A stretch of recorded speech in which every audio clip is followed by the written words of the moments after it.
The Heinemann Podcast is a production of Heinemann Publishing. Heinemann is a provider of resources written by real teachers for real classrooms. Heinemann values teachers as decision makers and students as curious learners. Discover the path to lifelong professional learning at Heinemann.com. Heinemann is dedicated to teachers. When it comes to math, it's all about finding the context. I'm Lauren from Heinemann, and today on the Heinemann Podcast, we're speaking to author Sue O'Connell about some key ways to build math fluency. Sue says that many of us were taught math in ways that focused on memorization and regurgitation, but that doesn't necessarily lead to deep understanding. To foster true fluency, she says we should start by taking some tips from literature and find ways to contextualize math problems so kids can make sense of them. We started our conversation by asking, what does good math instruction look like? Well, when I walk into a math classroom, what I'd really love to see is students engaged in mathematics. So I love seeing materials out on the tables and students actively involved in creating models. Definitely math talk. I want to hear some talk going in the classroom, not the quiet little, one person raises their hand to answer the question, but the constant turning and sharing and kids questioning each other and talking back and forth with the teacher to share ideas. I love to see classrooms where you can see light bulbs go off, where there's insights during that class, where there are investigations going on and kids modeling and talking about what they're seeing. And I also want to feel energy in a mathematics classroom. I get the opportunities to go in a lot of math classrooms, and I say so often that there is nothing that can suck the energy out of a classroom as much as the sit and do a worksheet in mathematics. I want to see kids having fun with math and being excited about mathematics. So then what are some common unproductive beliefs about the teaching of math? Oh, there are so many of those. And most of them originated from the way we as adults today learned mathematics. Things like we believe that the more you practice, the better you get. And so then that leads a lot of us to think that if we give students 50 of something, they'll be better than if we give them 5 of whatever it is that they're practicing. That's not a productive belief about mathematics. That the idea is it's the answer that we're looking for, that it's about a right answer. And math isn't about a right answer. It's about, learning the skills to investigate and to figure out how to get to that right answer. Certainly it's unproductive for kids to think there are math people and people that are not good at math. We know that's not true. We see so many wonderful teachers out there today that struggled and believed they weren't good at math when they were students in the math classroom and have come to be very confident and competent mathematicians. Another extremely unproductive belief is that speed is connected to mathematics, that the faster you do something, the better you are at mathematics. We know that many mathematicians are not particularly fast. They're slow and methodical and thoughtful. I think another unproductive belief is that mathematics is about computations, that's the ultimate goal in mathematics, is that we can do a computation. When in fact, what we've realized is just doing a computation doesn't make you proficient in mathematics. You need to be able to apply that. You need to be able to solve problems with that. You need to be able to use those computations when they make sense to use them.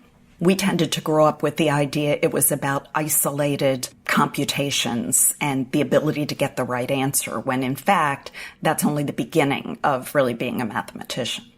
What do you recommend for teachers who were never taught math in a way that led to true understanding? So what if, as a teacher, math kind of scares me? Well, that's probably a large chunk of teachers, because none of us were really, or very few of us, were really taught to understand mathematics. When we learned mathematics, we were taught to memorize algorithms, to do them over and over until we could get right answers. And now we turn around and our standards have changed to really focus on understanding. And so now we're challenged to teach those same skills that we were taught to memorize. We're challenged to turn around and teach our kids to understand them. Well, we have many fourth or fifth grade teachers that don't understand why you do what you do when you add, subtract, multiply, or divide fractions. And why would we? We were never taught that. We have many first or second or third grade teachers that struggle with some of the deeper place value understandings because all their teacher ever asked was which digit is in the tens column or in the tens place, or which digit is in the hundreds place. Really what it takes is relearning mathematics. Just looking at those concepts, browsing through any materials we can get our hands on to help us understand the why we do things and when we do them, not just the how we do them. In your work, you talk a lot about how questions and questioning support student learning in the math classroom. What are some different opportunities for questions that arise, and what kinds of questions are most effective to ask? Well, probably best to start with the most common question asked, and that's what's the answer and why we want to veer away from that. It's not that the answer is not important, but what that question does is it only gives you the answer. It doesn't yield any student thinking. You don't know how that student got the answer or whether there are any errors in thinking going on, in that student's mathematical thinking. It lends itself to one student saying the answer and then no discussions happen from that. Or we remember back in our math classrooms, it was, someone raising their hand and saying 16, and that was the end of the discussion. Yeah. It's the follow-up questions that are so critical in our math classroom. So it's okay to ask what's the answer, as long as we're also asking, and how did you get that answer? That means students are challenged for process to come out, for us to hear what they were thinking to arrive at that. So we know whether that thinking was healthy mathematical thinking or where errors might have occurred. Another really critical question to ask is why, or can you prove that? The justify kind of question, because that's the what were you thinking that it kind of, I'm thinking of things like, why did you choose that tool to do that investigation? Why did you choose that operation to solve that problem?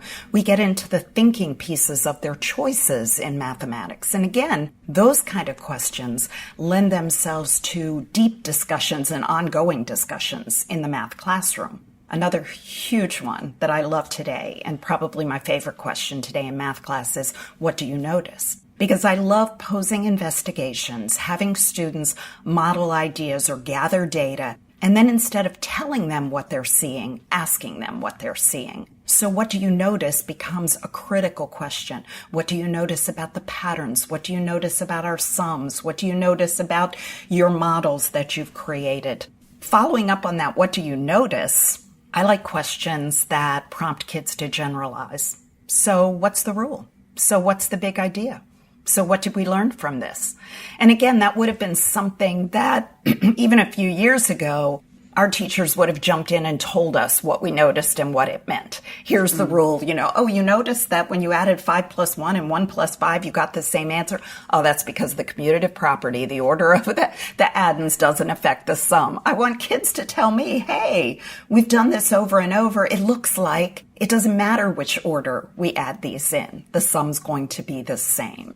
One other big question that I think we forget a lot is the summarizing, closure kind of questions. Great near the end of class, great to get kids thinking about what they just heard and learned. What did you learn in math class today? What's the big idea about whatever it is that you were talking about or studying today? What was easy about what we did in class today? What was hard about what we did in class today? What would you like to hear again tomorrow because you're a little confused about it and are not sure you quite get it yet? Those kind of questions that really help us bring closure to ideas and to lessons and really push kids to summarize their thinking. How is the teaching of math similar to and different from the teaching of reading and writing? Well, that's interesting because we used to think they were completely different. Regardless of my math specialization right now, I actually started as a reading specialist. And so there are so many times when I see these connections between the teaching of reading and writing and the teaching of mathematics. But, growing up, I would have never told you there was any similarities between them at all. I guess one of the biggest similarities that I see is that we have recognized for so long in reading that reading is not about just what we'd consider those basic skills like phonics and your word attack skills, sight words, that really the ultimate goal of reading is application. The ultimate goal of reading is comprehension. And if students are great at phonics and sight words and they can call out every word and read you a paragraph, but they have no idea what they just read, we say they're not readers. They're just calling out words. And yet in the past, we've said, oh, you're a mathematician if you know all your math facts and you know the formulas and you can get the right answers on this worksheet. And we've realized how similar we should be thinking, and hopefully many of us are, to the way we teach reading, in that those computational skills are important, but they're not the end-all for being a mathematician. What we want for students is that they can apply the same application to comprehend mathematics. But in mathematics, we think of that application as problem solving, as knowing when and why to apply those skills to make sense of mathematics. So I guess sense making is one huge connection between the two of those.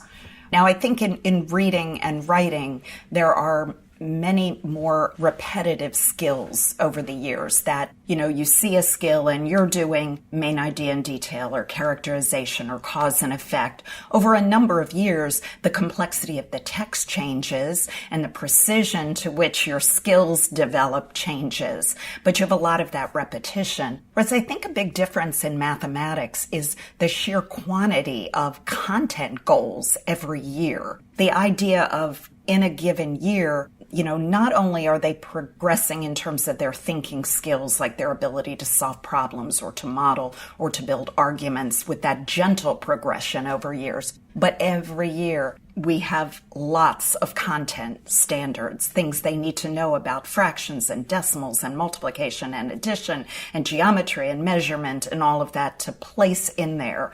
So we need to really carefully balance our skills teaching with that vision of making sense and applying and making sure we're still thinking about that big overarching goal as being our ultimate goal and not get tied down in all of the little skills that are introduced throughout a year.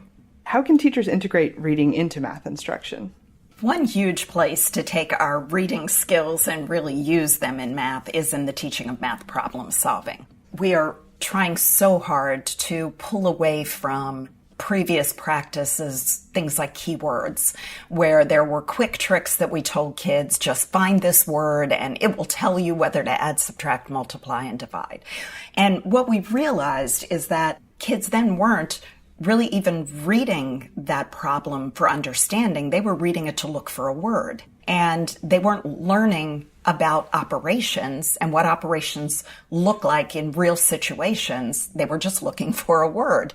So it really wasn't a very productive approach to teaching problem solving. I think the more we step back and think about word problems as reading comprehension, it really helps teachers see ways that they can support kids to better understand those word problems, because that's a real issue across the country, is that we have a lot of students who cannot comprehend word problems. So I think about some of the strategies that I talk to students about and to teachers about really come straight from reading. One of the first things we do when we're reading is I'll have them retell what was going on in the story. Don't look at the words. Don't read that problem to me. Just in your own words, tell me what that problem is saying. That reading skill of summarizing. If your children in reading read a paragraph and you wanted to know if they understood it, teachers will say, I would never ask them to read it out loud to me. That doesn't tell me they understand it. I'd ask them to summarize.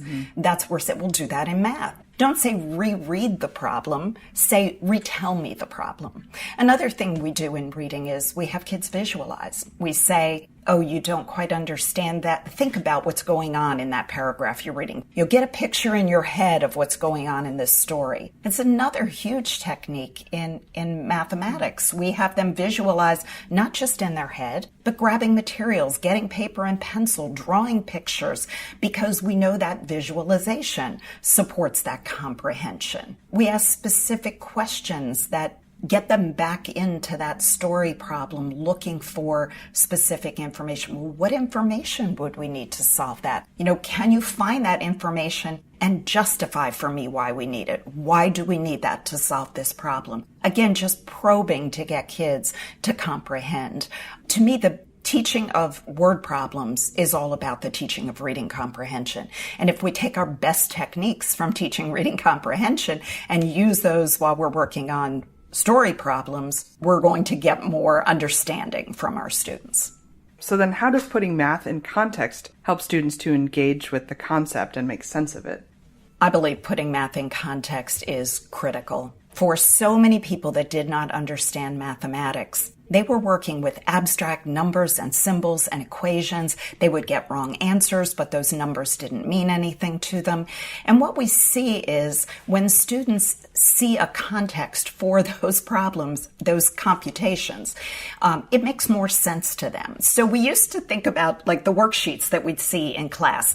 They would be 30 computations, and at the bottom of the worksheet, there would be a word problem or two.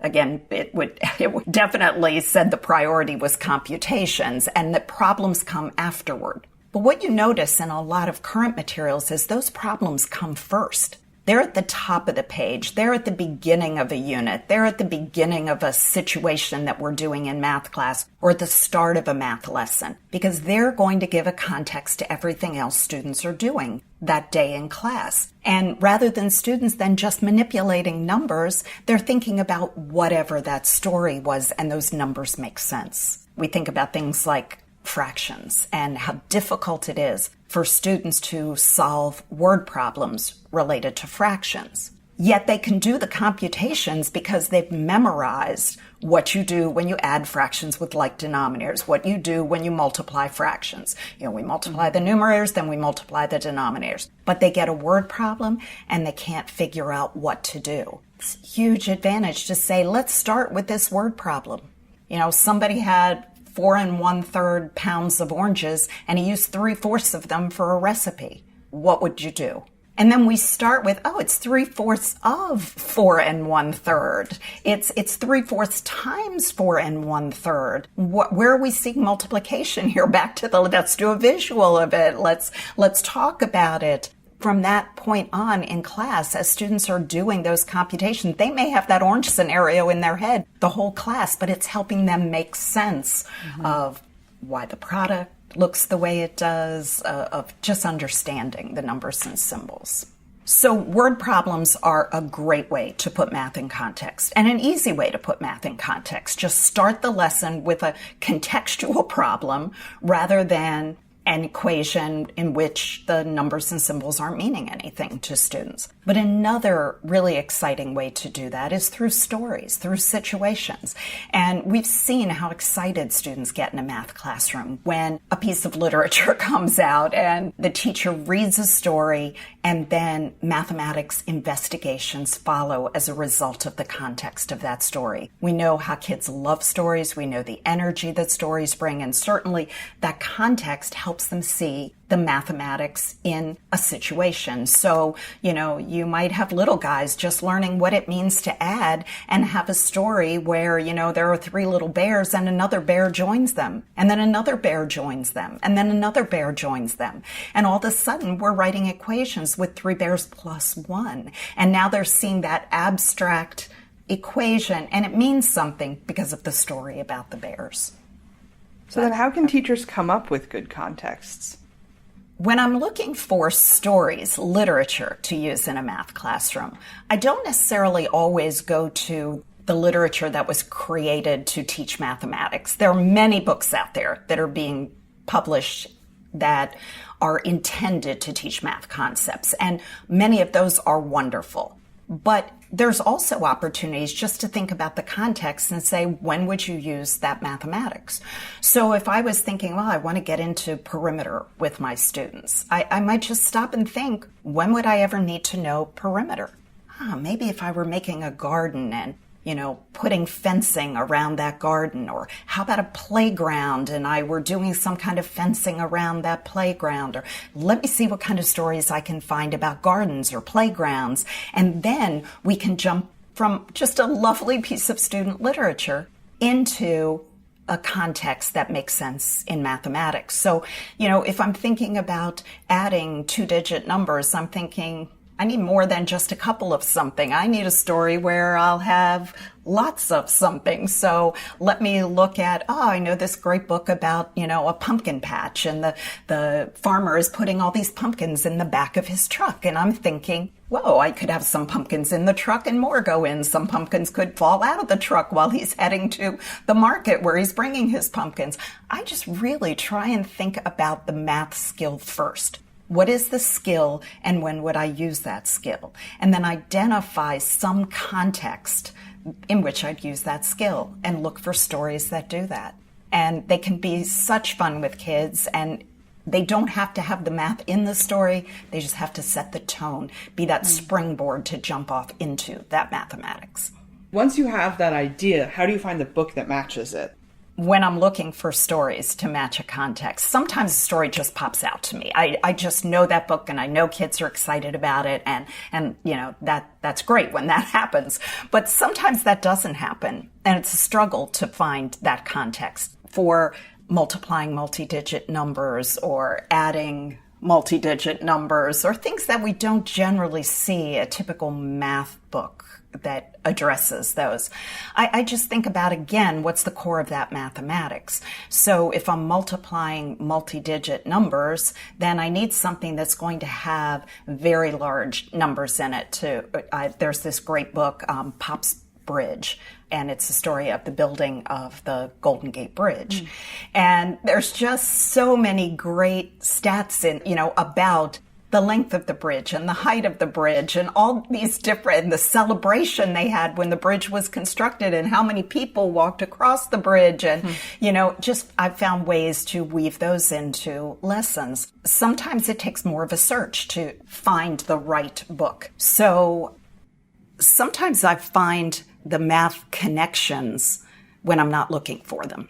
So there can be a great book like How Many Days to America by E. Bunting. It's a story of an immigrant family and their voyage to America. And as they're going on their voyage, they don't have much food and they have to share it. And this family of four has, a few pieces of food, and they're sharing it between the four of them. And it wasn't an intent to use that as a math. I wasn't looking for a math story on showing fractions as division. If I have 3 mangoes, and we share them between 4 people, how much will each person get?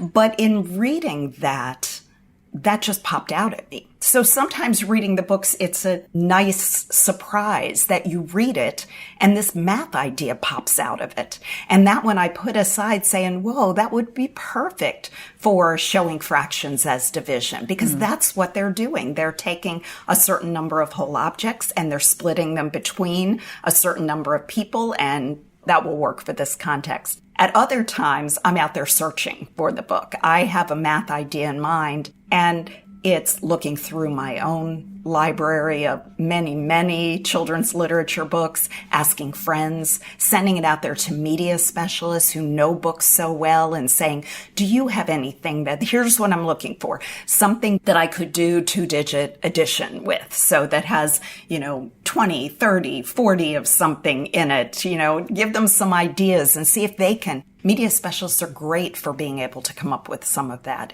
Or I'll just go on Google or go on Amazon and start typing in things like lots of, and all of a sudden it's lots of cats, and lots of books come up with that. And then I'm looking through them and reading them and seeing if they work for that context. So it's a real exploration. Sometimes it just happens and you're reading the book for a literature purpose, and that math just jumps out at you. But other times it's a real search to just find a book that works. But talk to colleagues, talk to media specialists, get online and Google it. There's so many of them out there. There's so many possibilities for math topics. Our thanks to Sue for her time today. Sue is the lead author of the Math and Practice series, which you can explore on our website. You can follow Sue on Twitter at Sue O'Connell Math, and learn more about her work at blog.heinemann.com. Thanks for listening.